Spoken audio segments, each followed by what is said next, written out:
రెండవ అధ్యాయము 25వ వచనం అందరం కలిసి చదువుకుందా. యాకోబు పత్రిక episode of James chapter 2 verse 25. అటువలనే రాహాబను వేశ్య కూడా దూతలను చేర్చుకొని వేరొక మార్గమున వారిని వెలుపలికి పంపివేసినప్పుడు క్రియల మూలముగా నీతిమంతురాలని ఎంచబడెను గదా. చాలమ్మా. యెహోషువ గ్రంథం, బుక్ ఆఫ్ జాషువా, యెహోషువ గ్రంథం మొదటి అధ్యాయం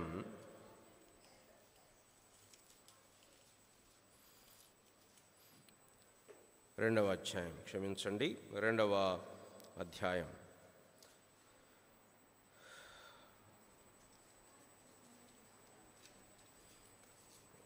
8వ వచనం నుండి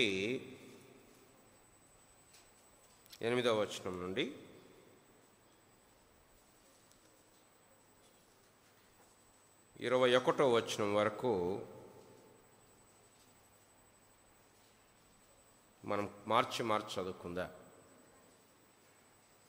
2వ అధ్యాయం యెహోషువ గ్రంథం 8వ వచనం నుండి 21వ వచనం వరకు. ఆ వేగుల వారు పండుకొనక మునుపు ఆమె వారున్న మిద్దె మీదికి ఎక్కి వారితో ఇట్లనెను,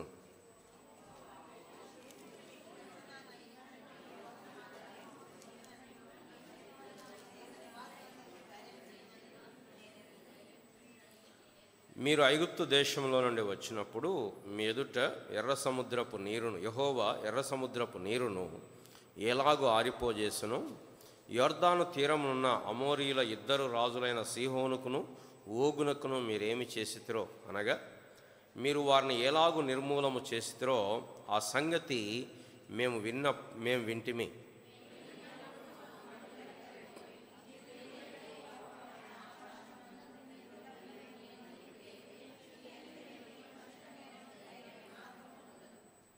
నేను మీకు ఉపకారము చేసితిని గనుక మీరు నా తండ్రి ఇంటికి ఉపకారము చేసి నాకు నిజమైన ఆనవాలునిచ్చి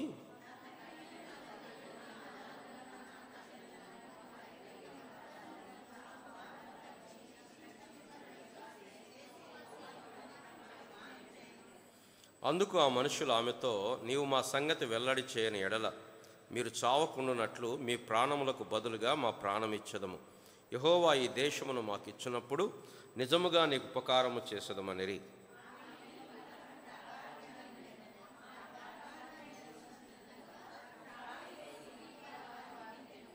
ఆమె, మిమ్మును తరమబోయిన వారు మీకెదురుగా వచ్చెదరేమో, మీరు కొండలకు వెళ్ళి తరమబోయిన వారు తిరిగి వచ్చు వరకు 3 దినములు అచ్చట దాగి ఉండడి, తర్వాత మీ త్రోవను వెళ్ళుడని వారితో అనగా,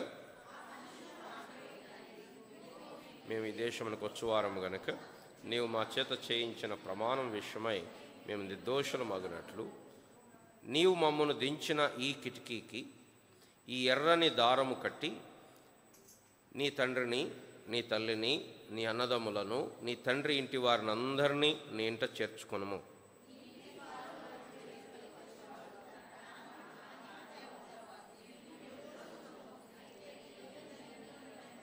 ఉపయోగం కలిగిన ఎడల దానికి మేమే. నీవు మా సంగతి వెల్లడి చేసిన ఎడల నీవు మా చేత చేయించిన ఈ ప్రమాణం విషయంలో మేము దోషులము కామన్రి.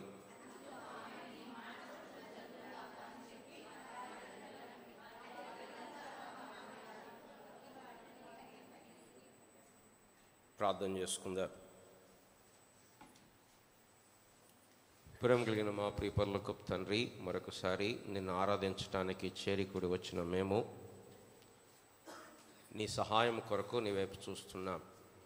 మా మనుష్య స్వభావంతోటి, మనుష్య జ్ఞానముతోటి, మనుష్య తలాంతులతోటి మేము ఆరాధించలేము, కానీ ఆత్మతో సత్యముతో నిన్ను ఆరాధించబద్దులమై ఉన్నాము గనుక మరొకసారి నీ సత్యవాక్యం వైపు మేము తిరుగుచుంటుండగా నీ వాక్య ప్రకాశము చేత మీరు మా జీవితములను వెలిగించి, ఉత్తేజపరిచి, నూతనపరిచి, పురికొల్పి, రేపి, ఆత్మతో సత్యముతో నిన్ను ఆరాధించటానికి సహాయం చేయండి.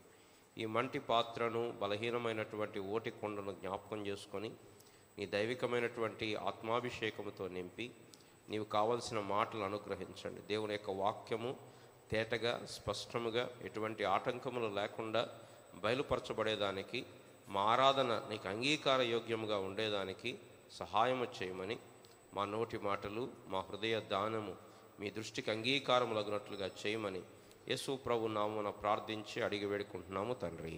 ఆమేన్.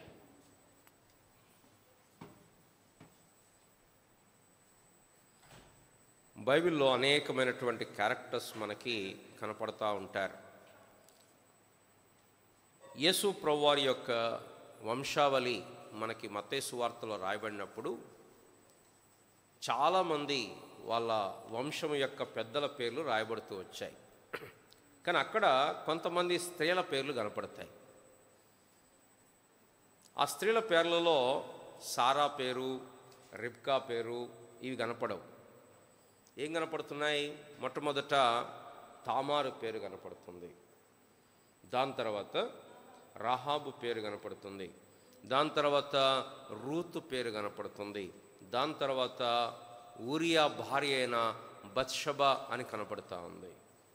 అంటే పరిశుద్ధాత్మ దేవుడు రాసేటప్పుడు, ఈ జీనియాలజీ వంశాక్రమం రాసేటప్పుడు ఎందుకు స్పెసిఫిక్గా కొంతమందిని ఎన్నుకున్నాడు? అందరి పేర్లు రాస్తే అందరి పేర్లు రాయాలి కదా. అబ్రహాం భార్య అయిన సారా పేరు రాయాలా, ఆమె విశ్వాస వీరుడు. రిబ్కా పేరు రాయాలా, తర్వాత ఇస్సాకు భార్య అయినటువంటి లేయా పేరు రాయొచ్చు, ఇంకా చాలామంది పేర్లు రాయొచ్చు. కానీ అక్కడ ఏం కనపడుతుంది అంటే దేవుని కృప కనపడతా ఉంది. స్పెసిఫికల్లీ పరిశుద్ధాత్మ దేవుడు కొంతమంది పేర్లు రాసి పెట్టాడు. మనుషుల ఆలోచన ఎలా ఉంటుందంటే, ఒకవేళ మన వంశావళి చెప్పమంటే మనకిడు తెలంగాణ వైపు పెద్దగా ఈ వంశావళిలో ఇది ఉండదు, కానీ ఆంధ్ర వైపు ముఖ్యంగా క్రైస్తవ లోకంలో వాళ్ళు ఏం చేస్తుంటారంటే, వాళ్ళు ఎప్పటి నుంచో చదువుకుని ఉన్నారు కాబట్టి వాళ్ళ వంశావళిని రాస్తుంటారు, వాళ్ళ వంశం మీద పుస్తకాలు రాస్తుంటారు. ఎస్పెషల్లీ వాళ్ళ పెద్దవాళ్ళ బర్త్డేస్ అట్లాంటి జరిగినప్పుడు పాటల పుస్తకాలు ప్రింట్ చేస్తారు, దాంట్లో ఒక షీట్ పెడతారు, వాళ్ళ వంశావళి, వాళ్ళ వంశంలో ఎవరెవరు చదువుకున్నారు ఇట్లా వాదివే పాటలు రాస్తారు. కానీ ఆ క్రమంలో ఏం చేస్తారు, ఎవరైతే మంచి మంచి స్థానంలో ఉన్నారో, ఎవరైతే గొప్ప ఉద్యోగాల్లో ఉన్నారో, ఎవరైతే మంచి స్థానంలో బాగా సంపాదించారో అలాంటి పేర్లు బాగా ప్రాముఖ్యంగా పెడతారు. ఎవరైనా సరిగా చదువుకోలేదు, మంచి ఉద్యోగం చేయలేదు, లేకపోతే నైతికంగా పతనం అయిపోయారంటే వాళ్ళు ఉన్నారులే కానీ వాళ్ళ పేరు అవసరం లేదని పక్కన పెడతారు.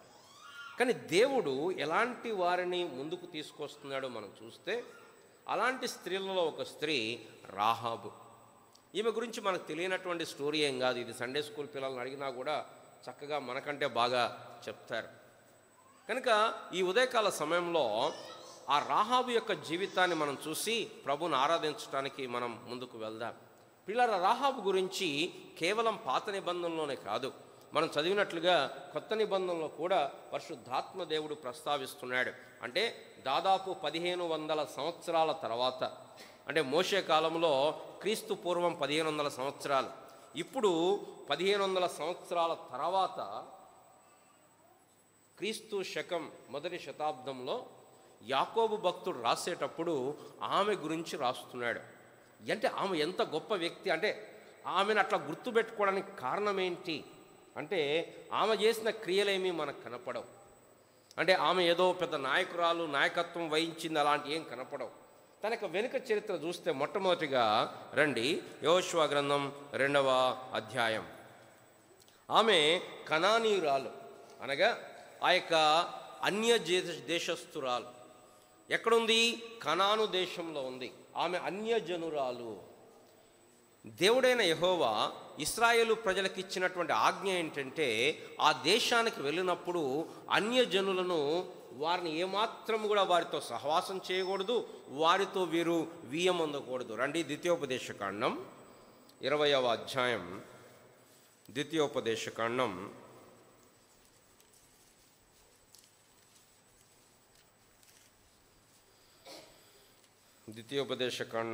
20వ అధ్యాయం 15 నుంచి 18 కలపబడి ఉన్నాయి. ఈ జనముల పురములు గాక నీకు బహుదూరముగా ఉండిన సమస్త పురములకు మాత్రమే ఇలాగున చేయవలెను. అయితే నీ దేవుడైన యెహోవా స్వాస్థ్యముగా నీకిచ్చుచున్న ఈ జనముల పురములలో ఊపిరిగల దేనిని బ్రతకనీయకూడదు. వీరు అనగా హిత్తీయులు, అమోరీయులు, కనానీయులు, పెరిజ్జీయులు, హివ్వీయులు, ఎబూసీయులు అనువారు తమ తమ దేవతల విషయము చేసిన సమస్త హేయ కృత్యముల రీతిగా మీరు చేసి దేవుడైన యెహోవాకు విరోధముగా పాపము చేయుటకు వారు మీకు నేర్పకుండునట్లు నీ దేవుడైన యెహోవా నీకు ఆజ్ఞాపించిన ప్రకారము వారిని నిర్మూలము చేయవలను. కాబట్టి ఈమె కనానీయురాలు గనుక దేవుని ఉగ్రత ఆమె మీద ఉంది.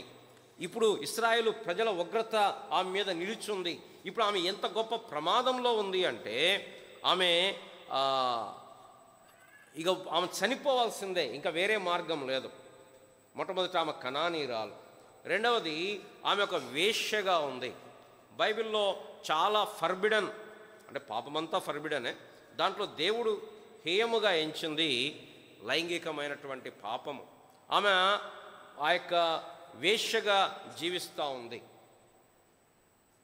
దాన్ని బట్టి ఆమెకు సమాజంలో, సంఘములో గౌరవము కానీ లేకపోతే స్థాయి కానీ హోదా కానీ లేదు. బహుశా ఆమెతో మాట్లాడటానికి కూడా ఎవరు ఇష్టపడి ఉండరు. మనకు తెలుసు కదా, సమరయ స్త్రీ కూడా మిట్ట మధ్యాహ్నం అక్కడికి వచ్చింది అంటే బహుశా అందరు ఉన్నప్పుడు పోవటం ఆమెకి ఇష్టం లేదు. కారణం అందరు ఆమెనేమి లెక్క పెట్టరు. బహుశా నువ్వు పక్కకు పో అంటారేమో. ఇది ఆమె యొక్క పరిస్థితి. మూడవది ఆమె ఎక్కడుంది అంటే ఎరికో పట్టణంలో ఉంది. ఆ ఎరికో ఎలాంటి పట్టణం అంటే అత్యంత దుర్భేద్యమైనటువంటి గోడలు కలిగినటువంటి పట్టణం. బయటికి ఒక చరిత్రకారుడు రాస్తాడు, ఆ కోట గోడలు ఎంత వెడల్పైనవంటే, ఇప్పుడు మన మందిరం వెడల్పు ఉంది కదా, ఇంతకంటే దాదాపు 5 అంతలు 6 అంతల వెడల్పు గోడలు. అంటే ఒకవైపు చూస్తే ఆ కోట చాలా బలమైనటువంటి కోట, కానీ నైతికంగా చూస్తే ఆమె అత్యంత ప్రమాదంలో ఉంది. నేటి దినాల్లో కూడా అనేక మంది అనుకుంటున్నారు బయట కోట గోడలు కట్టుకొని మేము చాలా సేఫ్గా ఉన్నాం అనుకుంటున్నారు. ఏం గోడలు కట్టుకుంటున్నారు? డబ్బు అనే గోడలు కట్టుకుంటున్నారు. అబ్బా డబ్బు ఉంచుకొని అబ్బా మేము సేఫ్, ఎందుకు? మాకు అకౌంట్లో డబ్బు ఉంది. లేకపోతే ఇంకొంతమంది అనుకుంటున్నారు బా ఇగో ఫలానా వాళ్ళు మాకు అండగా ఉన్నారు, ఫలానా వాళ్ళు మాకు అండగా ఉన్నారు, ఫలానా వాళ్ళు మాకు అండగా ఉన్నారు కాబట్టి మేము సేఫ్ అనుకుంటున్నారు. ఇంకొంతమంది అనుకున్నారు అబ్బా మా ఆరోగ్యం బాగుంది, మీకు ఏం ప్రాబ్లం లేదు, మాకు బీపీ లేదు, షుగర్ లేదు, మేము చాలా స్ట్రాంగ్, మాకు అసలు ఏం ఇబ్బంది లేదు అని కొంతమంది అనుకుంటున్నారు. కానీ వారు బయటికి ఎరుకో గోడలు ఉన్నాయి, కానీ అవి ఎలాంటి గోడలు అంటే అవి ఉట్టిగా అలా పడిపోయేటువంటి గోడలు. ఆ గోడలు ఎవ్వరూ మందుగుండు బేల్చలా, ఆ గోడలు గులడానికి ఎవరు బల్యాలతోటి గడ్డపారలతోటి కొట్టలా. ఆ గోడలు అలానే నేలలోకి దిగిపోయి వీరు నడుచుకుంటూ వెళ్ళారు. మానవుడు తన భద్రత కట్టుకునేటువంటి ఈ గోడలు ఇవే మాత్రము నిలిచేవి కావు. ఇవన్నీ బలహీనమైనటువంటి అందుకోసమే మన యొక్క జీవితం గురించి దేవుని యొక్క లేఖనంలో రాయబడింది, ఇంతలో కనపడి అంతలో మాయమైపోయేటువంటి నీటి ఆవిరి లాంటిది, సాగిపోయేటువంటి నీడ లాంటిది, ఉదయమున చిగురించి సాయంకాలం వాడిపోయేటువంటి గడ్డి లాంటిది. బహుశా ఆ దేశస్తులు అందరూ అనుకుంటున్నారు మాకేం ప్రమాదం లేదు, మాకేం ఇబ్బంది లేదు, మాకు రాజు ఉన్నాడు, మాకు సైన్యం ఉంది, మా గోడలు ఎంత గోడలు అంటే ఆ దేశం మొత్తంలో అత్యంత బలమైనటువంటి గోడలు. 6-వే హైవే ఎంత వెడల్పు ఉంటుందో అంత బలమైనటువంటి గోడలు ఆ యొక్క ఎరికో గోడలు. కాబట్టి బయటికేమో బహు దుర్భేద్యంగా కనిపిస్తున్నాయి, లోపలేమో వారు గొప్ప ప్రమాదంలో ఉన్నారు.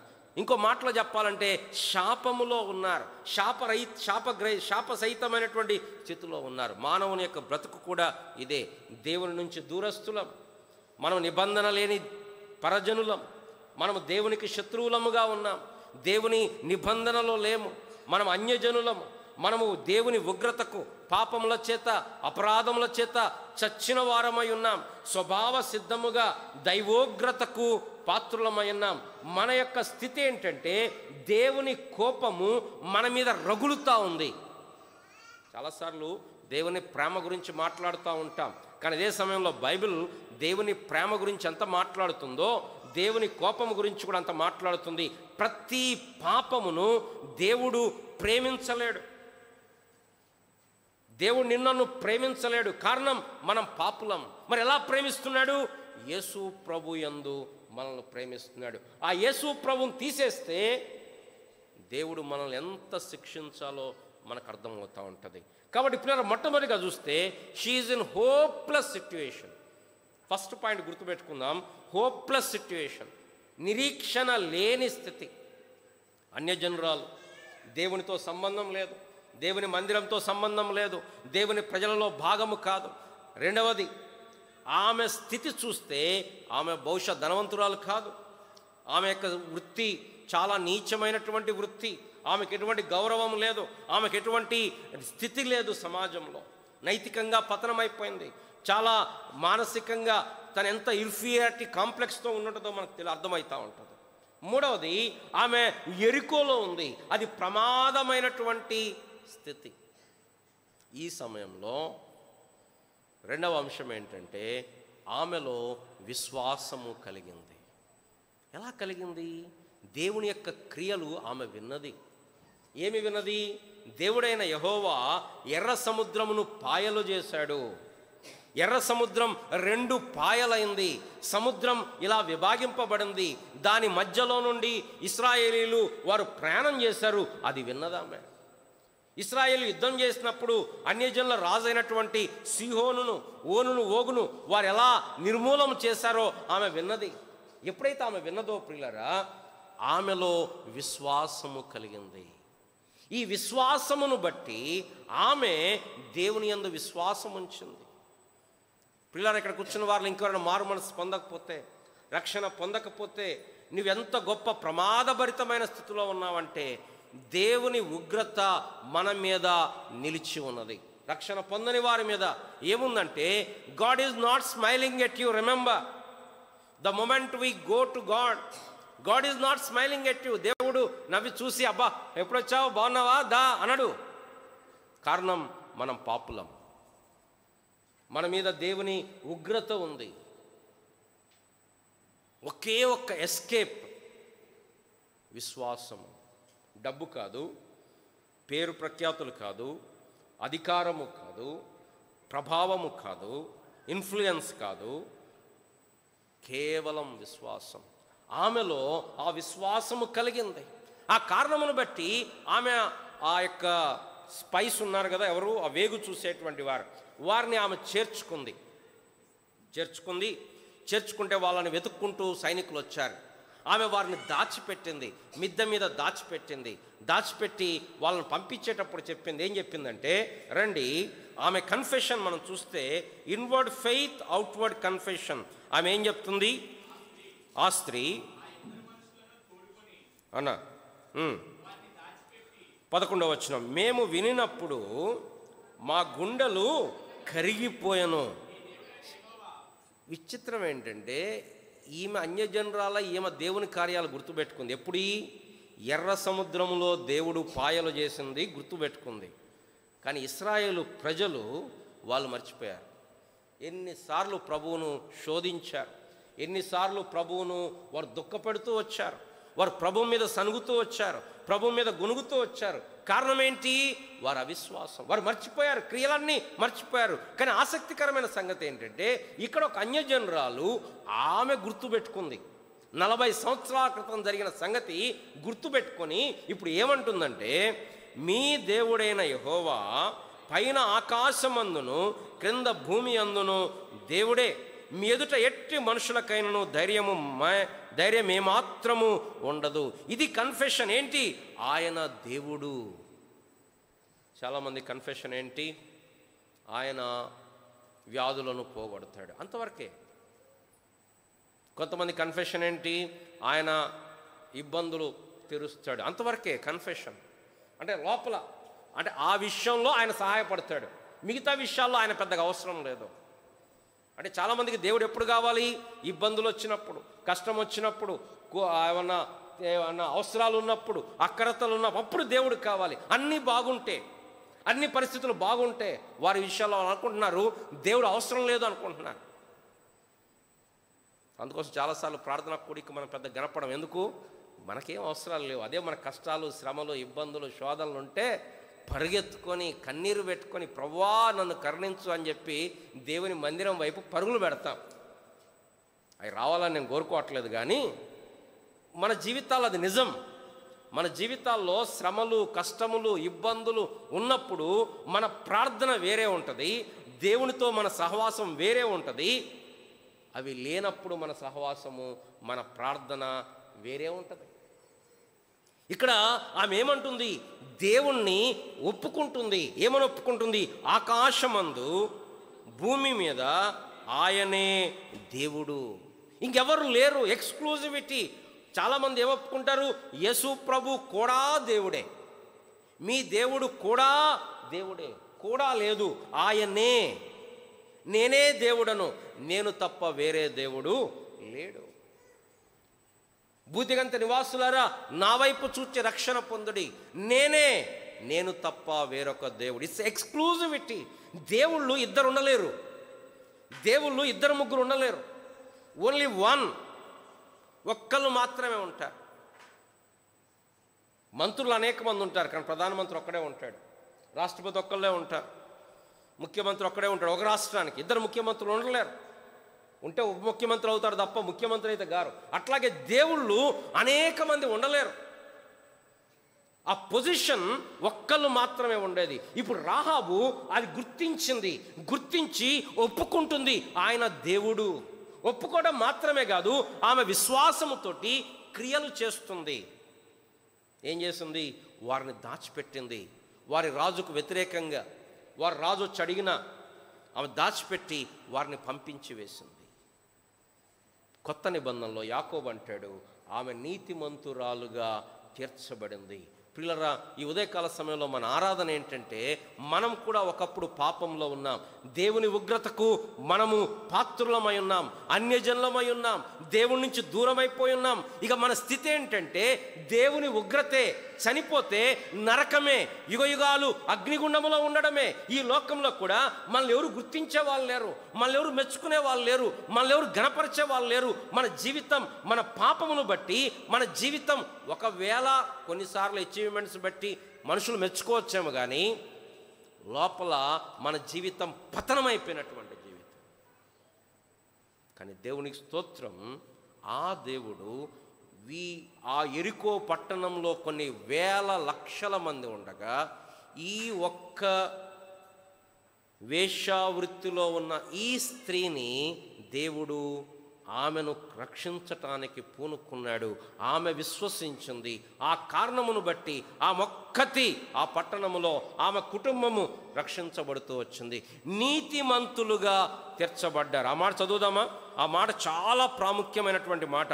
నీతిమంతులుగా తీర్చబడుట. యాకోబు పత్రిక 3వ అధ్యాయము ఆ మాట చూడండి, 25వ వచనం. దూతలను చేర్చుకొని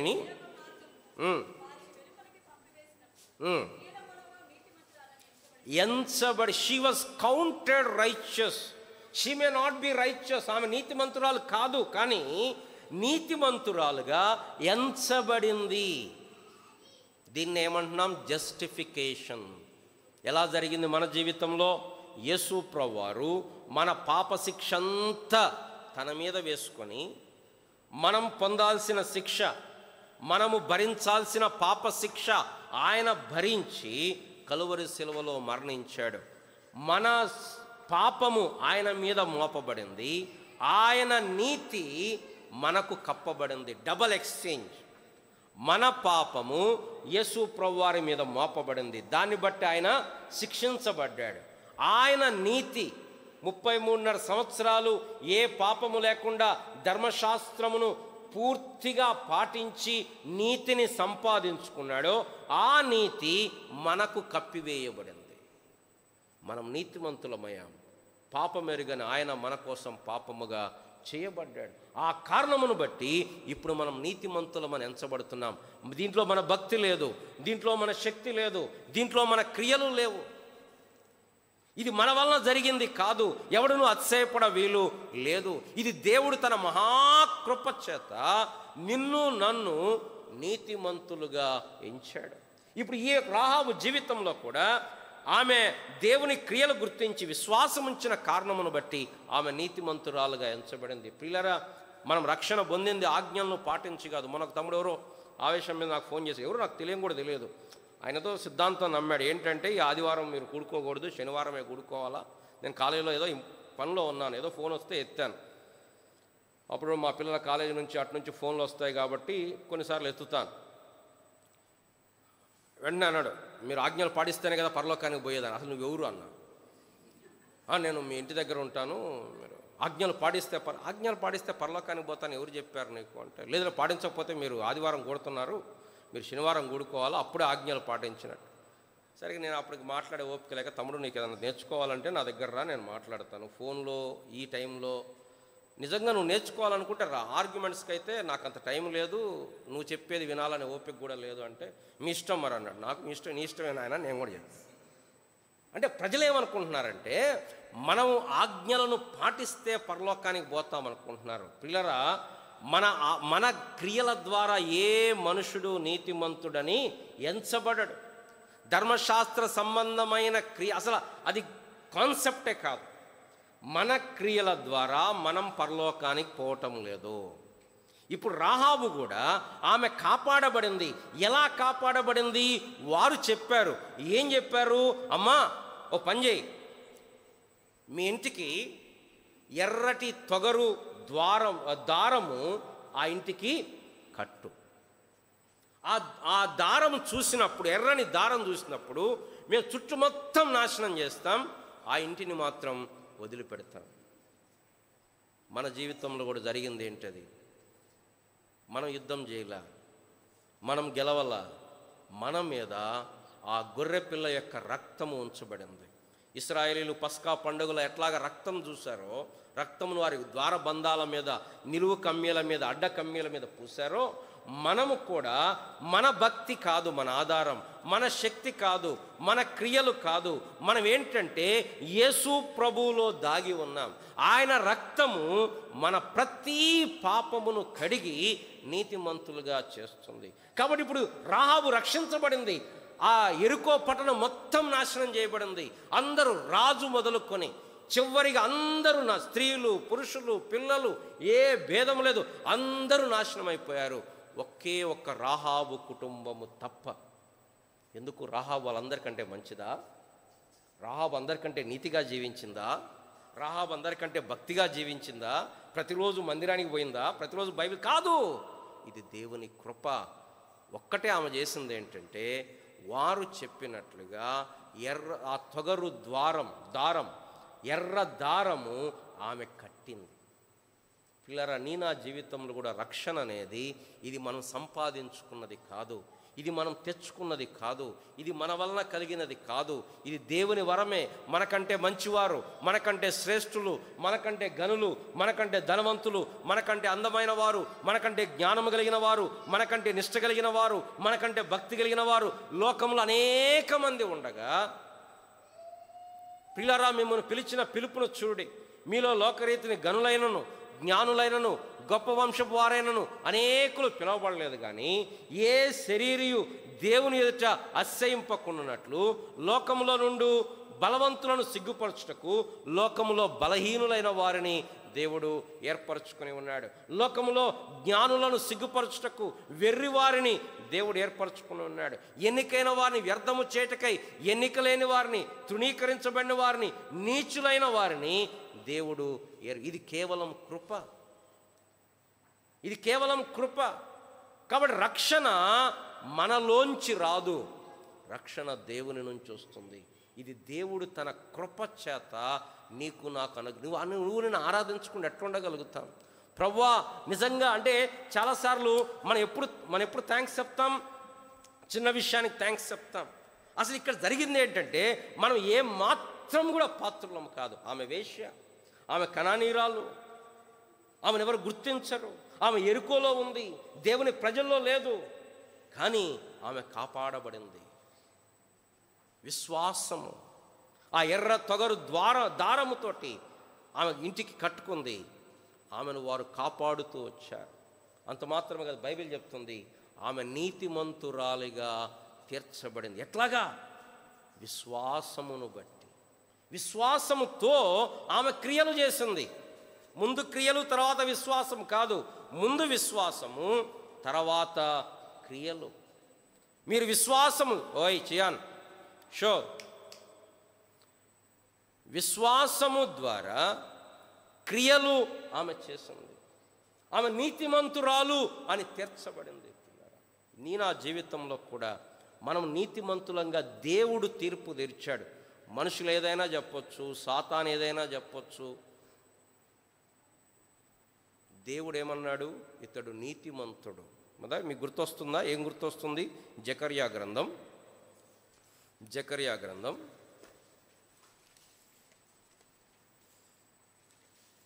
3వ అధ్యాయం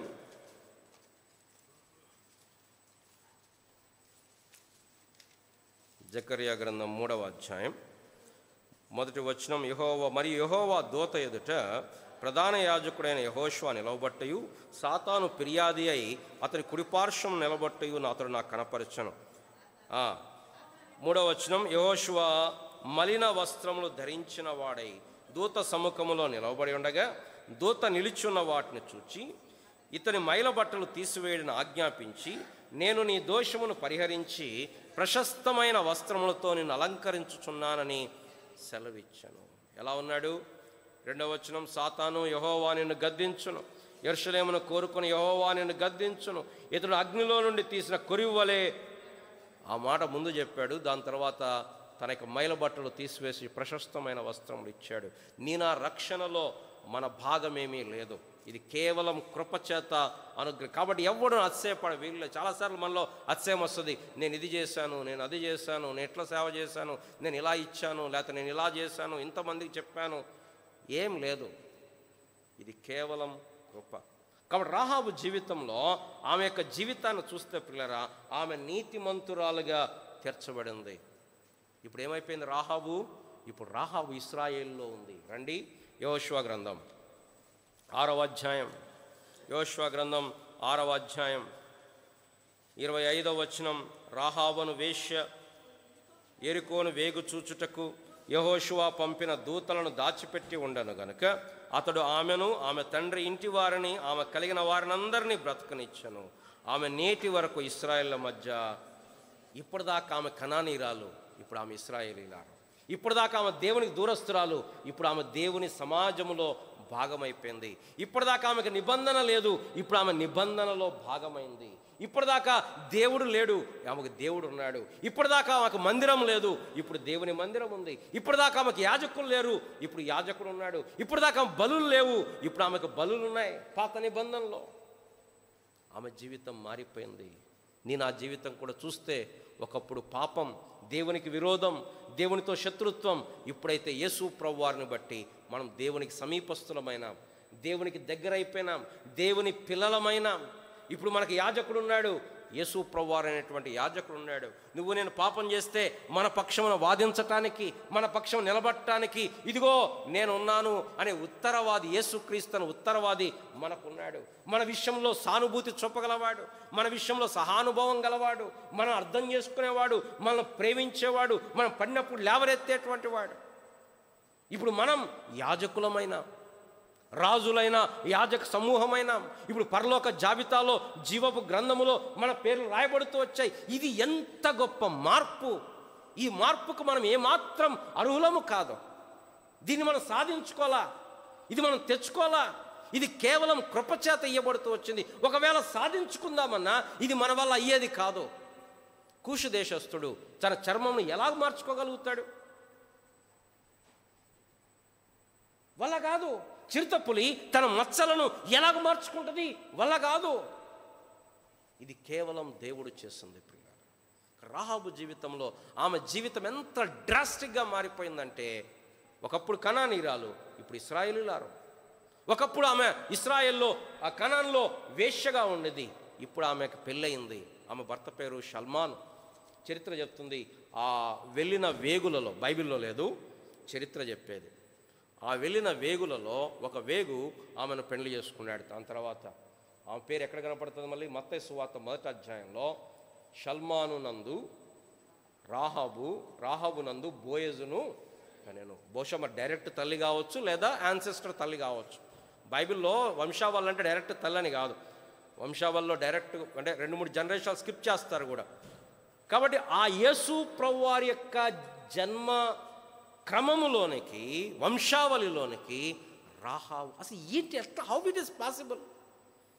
ఎవరు తెచ్చుకోవాలి? వంశావళిలో తెచ్చుకుంటే మంచి సుగుణము కలిగినటువంటి స్త్రీ, మన తెలుగులో ఏమంటాం పతివ్రతలు, సాధ్వీలు అంటాం కదా, అట్లాంటి వాళ్ళు రావాలా?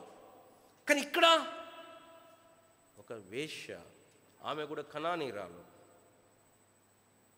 ఎటువంటి గౌరవం లేదు. ఆమె ఇప్పుడు రక్షించబడింది, నీతిమంతులుగా తీర్చబడింది. దేవుని కృప ఎంత ఉన్నతమైందంటే ఆమెను యేసు ప్రభువారి వంశావళిలో నేను వారి దేవుడను. నిజంగా ఒకవేళ చాలాసార్లు మనకు జీవితం, మన పతనాలు, మన ఫెయిల్యూర్ చూస్తే మన బంధువులు కూడా మన గురించి చెప్పుకోవడానికి ఇష్టపడరు. వాళ్ళ ఎక్కడో దూర బంధువులు అంటారు. ఎప్పుడు? మనం ఓడిపోయినప్పుడు. మనం గెలిస్తే మా పక్క చాలా దగ్గర, మేము అసలు ఎంత క్లోజో తెలుసా. దేవుడు అలా లేడు. దేవుడు మనం ఓడిపోయిన మన జీవితంను ఆయన ఎంత ప్రేమిస్తున్నాడో మనకు అర్థమైంది.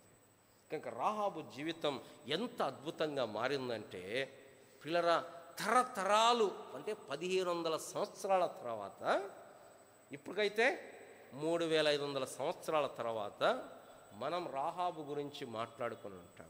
రాహాబుకు ఫేస్బుక్ అకౌంట్ లేదు, యూట్యూబ్ అకౌంట్ లేదు, జీమెయిల్ లేదు. ఆమె అనుకుని ఉండదు నా వీడియోలు అందరు చూస్తారు అని. కానీ ఇప్పుడు 3500 సంవత్సరాల తర్వాత మనం still we are talking about that women, blessed women whose life was transformed in such a gracious way. ఎక్కడ వేశ్య, ఎక్కడ యేసు ప్రభువారి ముత్త తల్లి, ఎక్కడ కనానీరాలు, ఎక్కడ యేసు ప్రభువారి వంశావళి, ఎక్కడ ఎరికో పట్టణం, ఎక్కడ నీతిమంతురాలు. ఆమె జీవితం మారిపోయింది. ఇప్పుడు మన జీవితానికి వస్తే మనం కూడా పాపము చేత, అపరాధం చేత చచ్చిపోయి అవిధేయులైన వారిని ఇప్పుడు ప్రేరేపించు శక్తికి అధిపతిని అనుసరించి నడుచుకొనొచ్చు.